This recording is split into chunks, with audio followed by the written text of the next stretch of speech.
ایک خاتون کا سوال ہے کہ نقلی پلکیں لگانا کیسا ہے؟ حدیث میں ہے آپ علیہ الصلاۃ والسلام نے فرمایا کہ اللہ رب العزت نے ایسی عورت پر لعنت بھیجی ہے جو اپنے بالوں کے ساتھ کسی دوسرے کے بالوں کو ملائے۔ دوسرے کے بالوں کو ملانے کا مطلب یہ ہے کہ وہ انسان کے بالوں کو ملائے۔ تو اس حدیث سے سمجھ میں یوں آتا ہے کہ اگر وہ پلکیں انسان کے بالوں سے بنی ہوئی ہیں تو ان پلکوں کو استعمال کرنا جائز نہیں ہے۔ اسی طرح اگر وہ خنزیر کے بالوں سے بنی ہوئی ہے تو اسے بھی استعمال کرنا جائز نہیں ہے۔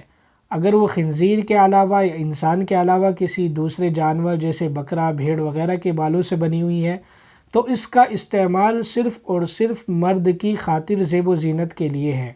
فیشن کے لیے یا دکھاوے کے لیے اس کا استعمال بالکل جائز نہیں ہے۔